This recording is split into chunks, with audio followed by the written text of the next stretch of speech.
Nalugi ang munting negosyo ni Andrea nang dahil sa pagkakabaon sa utang. Paano ba naman kasi, nagkasakit ang kanyang ina at nagpabalik-balik ito sa ospital. Kaya't yung munting karindere niya ay unti-unti lang nalulugi at hindi nagtagal ay nagsara na nga ito. Ngayon ay gumagawa na lamang ng paraan si Andrea para makadilihensya na maipagamot ang kanyang ina. At ito ay ang taga-ayos ng mga orchids ni Aling Imelda. Nagmamay-ari kasi ito ng isang flower shop sa kanilang lugar at may sariling garden ng mga orchids at iba pang mga namumulaklak na mga halaman sa kanilang lugar.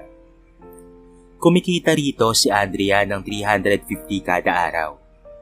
Kahit dalawa na lamang silang magkasama sa buhay ng kanyang ina, ay kulang na kulang pa rin iyon para sa kanilang dalawa. Ngunit ganoon pa man, kailangan niyang magtiis dahil wala namang tatanggap sa kanya na kumpanya. Bukod kasi sa edad niyang nasa 30 anyos na, ay ultimong elementarya ay hindi siya nakapagtapos. Dahil dito, ay nagsisikap na lamang siya para matustusan ang kanyang ina pati na rin ang kanyang sarili. Silang dalawa na lamang kasi ang magkasama dahil ang kanyang ama ay may bago ng pamilya. Hindi pa siya nag-aasawa o nakikipagrelasyon man lamang dahil ang kanyang prioridad ay ang kanyang ina na may sakit. Meron kasi itong tumor na tumubo sa kanyang hita at dahil wala pa silang pera pang pa-opera, kung kaya't pansamantalang narestahan na lamang ito ng doktor. Para naman kahit papaano ay mabawas-bawasan ang paglaki nito. Kaya nga sa tuwing nauubos na ang gamot na iniinom ng kanyang ina, kahit kalabaw ang ginagawa niya upang siya ay makadilihensya. Kahit mahirap ang buhay, ay ginagapang niya pa rin ang mga gamot ng kanyang ina upang ito ay gumaling na. Isang araw, habang namimita siya ng mga bulaklak sardi ni Aling Imelda, ay nilapitan siya nito. "Iha, kamusta ka na? Pagod ka na ba? Magtanghalian ka muna doon sa loob." Bati at paanyaya nito sa kanya. Dahil nagugutom na rin siya ng sandaling iyon, sinunod niya na lamang ang matandang babae at nagpasalamat rito. Hindi nga niya inaasahan na susunod rin ito sa kanya sa loob. Marahil ay hindi pa rin ito nakakakain at sasabay na ito sa kanya. Tama nga ang hinala niya dahil pagdating niya sa kusina ay magiging kasalo niya pala ang pamilya nito. Kaya naman nakaramdam siya ng hiya dahil unang beses pa lamang na nangyari yon. Kaya bago siya maupo sa silya, ay binati niya ng buong giliw ang mga anak nito. At sabi ng isa roon, ay kumain na raw sila. Maya-maya pa, ay may nabanggit si Aling Imelda sa kanya. "Gusto mo ba ng regular na trabaho, iha?" Dahil dito, ay napahinto sa pagsubo ng pagkain si Andrea. "Opo, sino ba naman po ang tatanggi doon? Lalo na't kailangan po ni Mama ng gamot." Tugon niya rito. "Kung gano'n ay may ipapagawa ko sa'yo. Mag-usap tayo mamaya, iha, pagkatapos natin kumain." Tugon ni Aling Imelda. Bigla namang umaliwalas ang mukha ni Andrea. Ang tanong niya sa kanyang sarili, ano kayang klaseng trabaho ang i-offer nito sa kanya? Matapos nilang kumain, ay pinatawag siya nito sa likod ng bahay. At dito niya na lamang nalaman na may pan pala doon at ang mga nakalagay roon ay crayfish. Ang sabi sa kanya ni Aling Imelda, siya raw ang magpakain nito at babayaran siya nito araw-araw ng 500 pesos. Kaya naman agad siyang pumayag. Malaking tulong rin iyon sa kanilang gastusin sa kanilang pang-araw-araw. Kaya naman magmula noon, ay araw-araw nang nagpapakain ng crayfish si Andrea. Inaagahan pa niya ang kanyang pagpasok para mas lalong matuwa sa kanya ang kanyang amo. Isang araw, dumating ang hindi inaasahang pagkakataon. Dumaing ang kanyang ina na kumikirot ang bukol nito. Abot langit ang pag-inda nito, kaya naman isinugod niya ito sa ospital. Hanggang sa magimbal na lamang siya sa kanyang natuklasan. Kailangan na raw operahan ang kanyang ina sa lalong madaling panahon. Dahil kung hindi, ay tuluyan na itong mapuputulan ng kanyang mga paa. At dahil wala siyang sapat na pera pang pa-opera, ay naglakas loob siyang lumapit at manghiram ng pera kay Aling Imelda. Mabuti na lamang ay pinahiram siya ng matandang amo. Kaya't laking pasasalamat na lamang niya nang maoperahan na ang kanyang ina. Halos 1 linggo ang itinagal nila sa ospital bago sila nakauwi sa kanilang bahay. Kaya naman tuwang-tuwa si Andrea dahil sa wakas ay magaling na rin ang kanyang ina. Natanggal na ang malaking bukol nito at wala na siyang aalalahanin pa.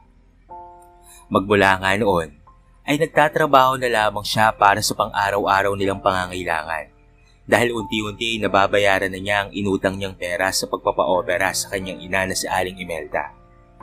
Wala na siyang ibang inaalala pa pero sadyang naging madaya talaga sa kanyang pagkakataon. Paano ba naman kasi siya naman ang nagkasakit? Napansin ni Andrea na palaging sumasakit ang bahagi ng kanyang dibdib kaya nagpa siyang magpatingin sa espesyalista. At doon nga niya natuklasan na meron siyang breast cancer.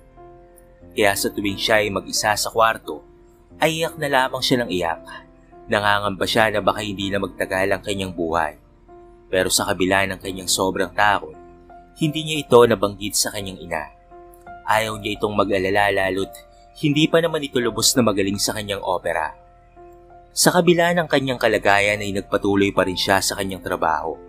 Dahil sa pagpupumilit niya kahit siya ay may karamdaman, napansin ni Aling Imelda na tila nang hihina siya. Kaya naman nakiusap siya sa matandang babae. Magtapat ka nga sa akin, iha. Ikaw ba ay may tinatagong karamdaman? Napapansin ko yung pagkahapo mo sa araw-araw eh. Konting galaw lang ay hinihingal ka na kaagad. Tanong nito sa kanya. Gusto sana niyang itago ang tunay niyang sitwasyon. Kaso nga lang ay napapansin na rin pala ito ng kanyang amo. Kaya't minarapat na lamang niya na aminin dito. Aling Imelda, gusto ko lang po sanang malaman niyo na meron akong breast cancer. Kaya po ako nagkakaganito. Ano? Kailan pa, iha? Bakit hindi mo kaagad sinabi sa akin? Tanong pa nito sa kanya. Mga 2 buwan na po, ma'am. Nagsimula ito noong minsang naligo ako at may nakapapo akong bukol. At habang tumatagal, ay palaki po siya ng palaki. At patindi rin po ng patindi ang pagkirot. Sambit niya pa rito. Kaya naman hinikayat siya ni Aling Imelda na magpagamot bago magtrabaho.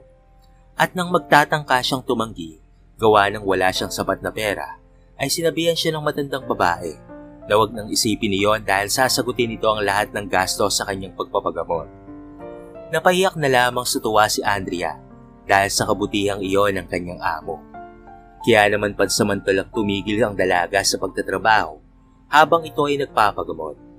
Hindi nagtagal ay nalaman na rin ito ng kanyang ina na may dinadala siyang matinding karamdaman. Ano ba naman ang nangyari sa iyo, anak? Gumaling nga ako, pero ikaw naman yung sumunod na nagkasakit. Bakit sa dinami-raming masasamang tao, bakit pa ikaw ang magkakasakit ng ganyan? Nagtatrabaho ko lang naman para sa atin. Mukhang hindi patas sa atin ang mundo, anak. Usal ni Aling Susan. Huwag niyo pong sabihin yan, inay. Huwag niyo pong sisihin ang Diyos kung bakit nagkaroon tayo ng sakit. Pagsubok lamang po ito dahil ang lahat ng paghihirap ay may ginhawang kapalit sa bandang huli. Gaya na lamang po nang nangyari sa inyo, nay. Gumaling po kayo, hindi po ba? Kaya naman napasapon na lamang si Aling Susan sa sinabi ng kanyang anak. Maya-maya pa, ay napabuntong hininga na lamang ito habang nagsasabi ng, Pasensya ka na, anak, ha? Lalong-lalo na sa Diyos. Hindi ko kasi maiwasang magsalita ng ganoon. Dahil sa sunod-sunod ng pagsubok ang dumarating sa atin. Totoo bang tutulungan ka ng amo mo sa pagpapagamot mo? Paninigurado pa nito sa kanya. Opo, nay. Ipapakimotherapy niya po ako sa susunod na araw. Tugon naman niya rito. Napakabuti ng amo mo, anak. Maraming salamat sa kanyang kabutihang loob sa atin. Nang sumapit ang chemotherapy niya, naging maayos naman ang lahat. Kaso nga lang ay medyo nahihiya na siyang lumabas ng bahay dahil nakakalbo na ang ulo niya. Kahit nga ang sarili niya ay hindi niya matanggap na ganoon ang itsura niya. Pero iniisip na lamang niya na parte ito ng kanyang paggaling. Buong maghapon lamang na nasa loob ng bahay at nakahiga si Andrea. Samantalang ang kanyang ina na ang humalili sa kanya sa pamamasukan kay Aling Imelda. Hanggang sa lumipas nga ang kalahating taong gamutan. Sa wakas ay gumaling na rin si Andrea na wala na ang bukol sa kanyang dibdib. Tumubo na rin ng maayos ang kanyang buhok sa ulo hanggang sa makabalik na siya sa kanyang trabaho. Nakakapagtrabaho na siya ng maayos kaya't kahit papaano ay nakakabili na siya ng kanyang mga personal na pangangailangan at nakapagtatabi na rin siya kahit papaano. May bala kasi siyang mag-aral kahit na may edad na siya. Kahit pa magsimula pa siya ng grade 1 sa edad niyang 30 anyos, ay ayos lamang iyon. Basta't makakapagsulat at makakapagbasa na siya. Para rin naman wala nang mga hamak pa sa kanya. Hanggang sa pumatak na nga ang araw na iyon, kung saan ay nakapag-ipon na siya. Kaya naman nag-enroll na siya sa pagiging grade 1. Pinagtatawanan siya ng mga kaklase niya dahil siya ang pinakamatanda roon. At halos kasing edad pa niya ang mga teacher niya. Pero sa kabila noon, ay hindi niya na lamang dinamdam ang mga panlalait ng mga ito. Tutal ay mga bata lamang ang mga ito. Para niya na lamang mga anak sila. Nagpatuloy na lamang siya sa kanyang goal kahit pinagtatawanan lamang siya. Ang mahalaga ay may matutunan siya sa loob ng paaralan. Kaya naman tuwing hapon at gabi na lamang ang duty niya kay Aling Imelda. Isang hapon, habang nagdidilig ng mga halaman si Andrea, bigla siyang pinatawag ni Aling Imelda sa likod bahay. Kaya naman agad siyang nagtungo roon para kausapin ng amo. "Pinapatawag niyo raw po ako, ma'am?" Sambit ni Andrea. "Oo, Andrea, may bibigay kasi ako na alam kong mapapakinabangan mo." Tugon nito. Sabay bingwit nito sa pan ng 2 crayfish at inilagay sa plastic container. Kalaunan ay inabot ito sa kanya. "Paramihin mo yan, iha ha. Malaki ang kikitain mo dyan dahil alam kong masipag ka. Kailangan lang talaga ng tiyaga." Napatitig naman si Andrea sa inabot nito sa kanya. Napaisip siya dahil wala naman silang aquarium na mapaglalagyan ito. Pero bigla siyang may naalala. Kaya't kinuha niya na lamang ito. "Maraming salamat po, ma'am." "Opo, paparamihin ko po ito. May malawak naman po kasi kaming espasyo sa likod ng bahay.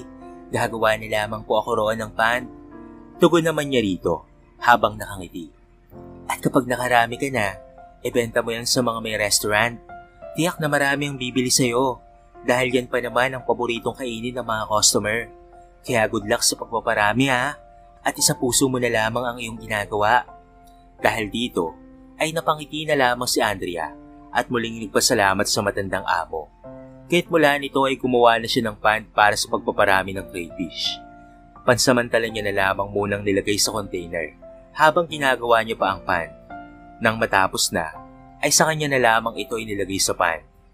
Mabuti na lamang ay meron siyang budget na pambili ng air pump.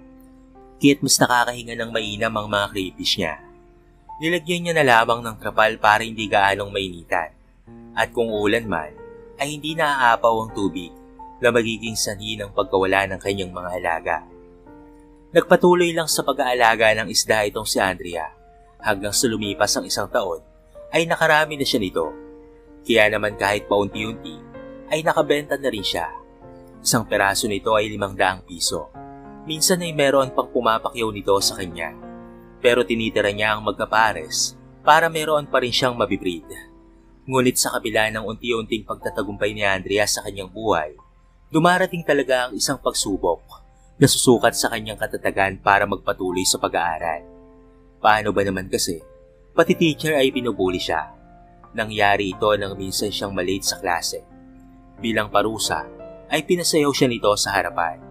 At ang mas matindi pa, ay pinalinisan nito ang maruming sapatos sa kanya. Gamit ang pinahubad niyang blouse kaya naman nagtawanan na lamang ang mga batang kaklase niya. Dito niya napagtanto na nakakaranas na siya ng diskriminasyon. Nalate lang naman siya ng kaunti dahil maraming pinapagawa sa kanya si Aling Imelda. Pero sa araw na yon ay pinahiya na siya.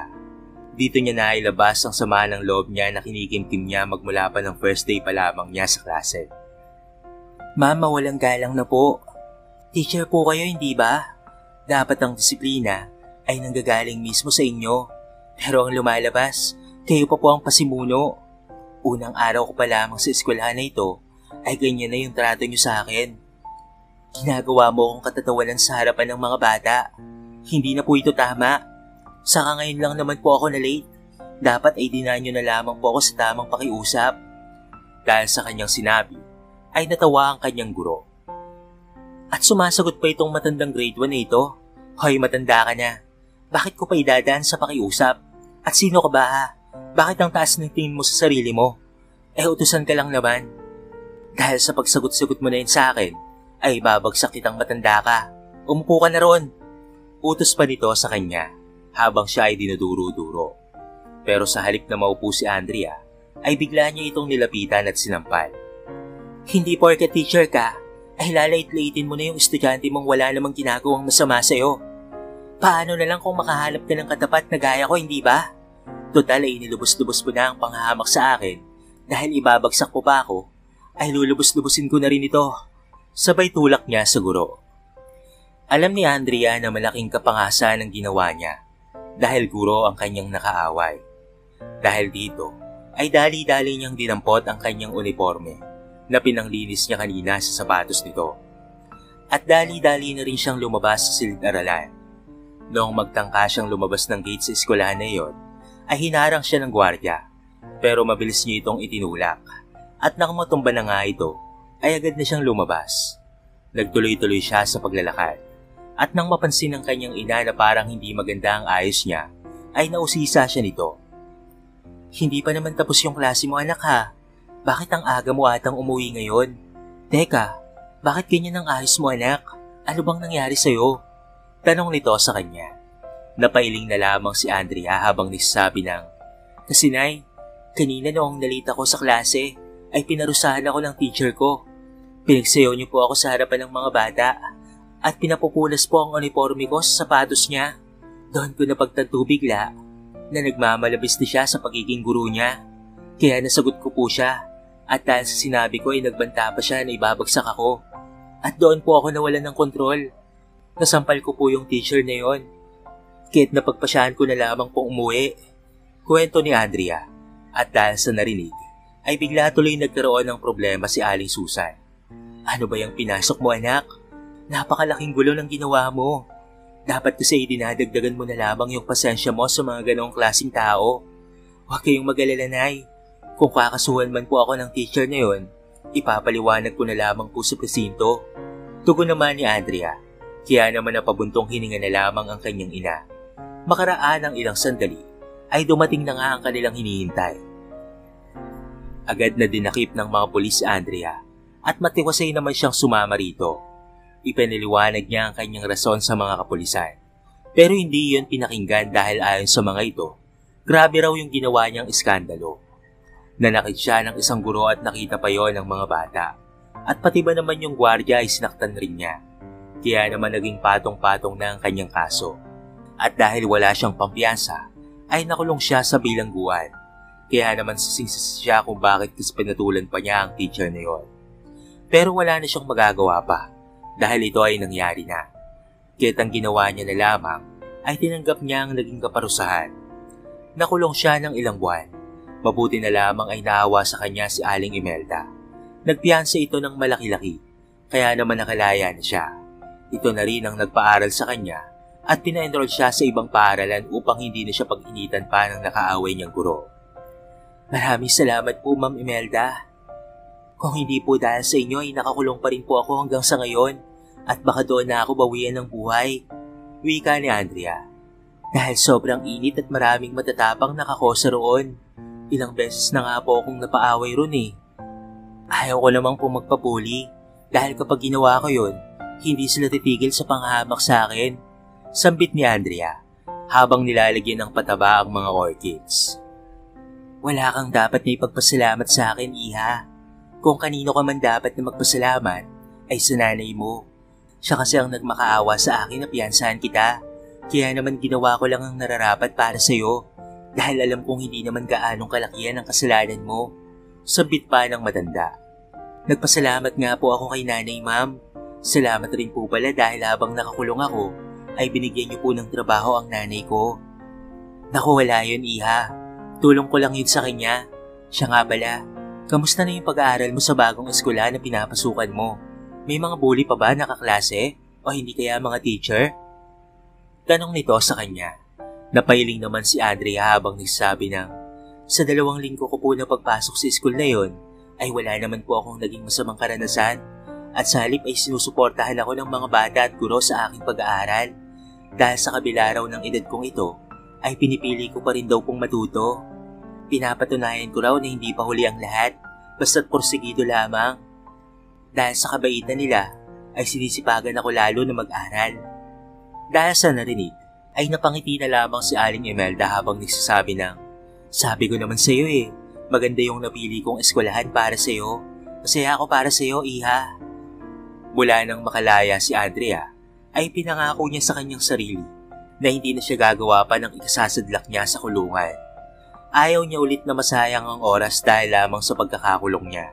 Kaya't nag-focus na lamang siya sa kanyang pag-aaral, pagtatrabaho, at pagpaparami ng crayfish. Hanggang sa lumipas ang maraming mga panahon, ay nakapagtapos na nga ng high school si Andrea. Hindi na siya nakapagpatuloy sa kolehiyo dahil para sa kanya ay hindi niya na yun kailangan. Total ay nakakasulat at nakakabasa rin naman na siya. Yun lamang ang importante sa kanya. Ang dapat niya na lamang isabuhay ay ang pagiging madiskarte. At sa mga panahong ito ay nagpaparami na lamang siya ng mga crayfish. Hindi na siya nagtatrabaho kay Aling Imelda. Sa katunayan ay nakatatlong panda siya. Kaya naman marami siyang napagbebentahan na kadalasan ay makataga-restaurant na pumapakyaw sa kanya. Kumikita siya ng humigit kumulang 300,000 piso kapag mayroong pumapakyaw. Dahil dito ay napagawa niya na ang kanilang bahay. At higit sa lahat ay nakapag-donate na rin siya sa DSWD para makatulong sa mga batang inabandona ng mga magulang o di kaya ay malayo sa kanilang mga magulang. Dahil roon, ay mas lalo pang nagsipag si Andrea sa pagbibreed ng mga crayfish. At katuwang niya rito ang kanyang ina. Kaya naman mas lalo pang lumago ang kanyang farm. At nakabili pa siya ng panibagong lupa upang mapaglagyan pa ng mas maraming isda. At dahil sa pagiging abala niya, hindi niya nakakamusta ang kalagayan ni Aling Imelda. Hanggang sa malaman niya na lamang ang tunay nitong sitwasyon nang minsan nitong lumapit sa kanya. "Nagkasakit ng malubha ang anak ko, iha. Dahil sanla ko na ang lupa ko dahil lamang roon. Kaya naman wala na akong pinagkakakitaan ngayon.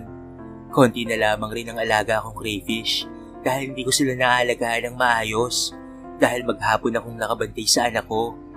Kumakatok ako sa puso mo, iha. Sana'y matulungan mo ako sa pinansyal kong problema." Umiiyak na pahayag ng matandang babae. Kaya naman biglang nadurog ang kanyang puso. Yung dating tumutulong sa kanya at sumusuporta sa lahat ng kanyang pangangailangan, ngayon ay isa na palang mahirap at dumadaan pala sa matinding pagsubok. Kaya naman tinulungan niya ito sa abot ng kanyang makakaya. At dahil daan-daan libo ang kinikita ng dalaga dahil sa pag-aalaga ng mga isda, sinabi niya na huhulog-hulugan niya ang lupa para maibalik ito kay Aling Imelda at upang makapagsimula uli ito. Malaki ang utang na loob ni Andrea sa dating amo. Kahit hindi niya pinabayaan ang anak nito at kanyang pinagamot. Ilang buwan rin ang naging gamutan, pero sa wakas ay gumaling na rin ito. Samantalang si Aling Imelda naman ay nabawi na rin ang kanyang lupain at kalaunan ay hindi na paghahalaman ng pangunahin nitong pinagkakakitaan kung hindi nagpo-focus na lamang ito sa pagpaparami rin ng isda. At di nagtagal ay naging magkasosyo nga sila ni Andrea. Ginawa niya iyon bilang pasasalamat sa dalaga sa pagtubos ng kanyang lupain. Napakalawak ng lupa na iyon ni Aling Imelda. Sino ba namang mag-aakala na gagawin niya lamang itong mga pan ng mga alaga nila ni Andrea? Kaya simula nito ay sila na ang numero 1 inaangkatan ng mga crayfish sa buong bansa. Kaya naman kumikita na rin sila ng milyon-milyon. At dahil nakakaginhawa na sa buhay sa Andrea at bilang tulong niya sa kanyang mga kalugar, nagpatayo siya ng libreng eskwelahan at pati na rin ng ospital para sa mga kabataan at mamamayan doon. Samantala, natanggal naman sa serbisyo ang dating guro na nambubuli sa kanya. Napag-alamang meron talaga itong attitude sapagkat marami na pala itong nasaktan o nabuli ng mga estudyante noon pa. Sumubok itong mag-apply sa paaralan na ipinagawa ni Andrea. Ngunit natameme na lamang ito at nanlaki ang kanyang mga mata nang malaman na ang dating inaapi-api at binubuli niya pala ang nagmamay-ari ng paaralan na kanyang ina-applyan. Dahil sa sobrang pride nito, ay hindi na ito nagpatuloy pa sa pag-apply.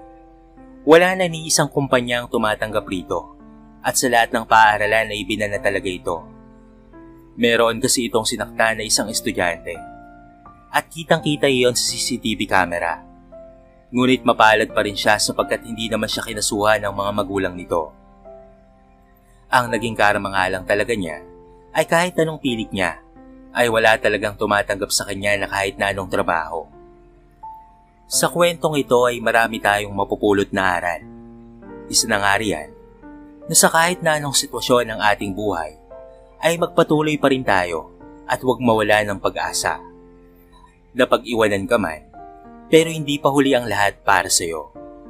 Ang totoong tagumpay sa buhay ay ang pagiging kontento at pagiging masaya sa kung ano ang bagay na meron ka ngayon. Kung dumating man ang araw na umangat ka sa buhay, ay dapat natin itong ipagpasalamat sa Diyos.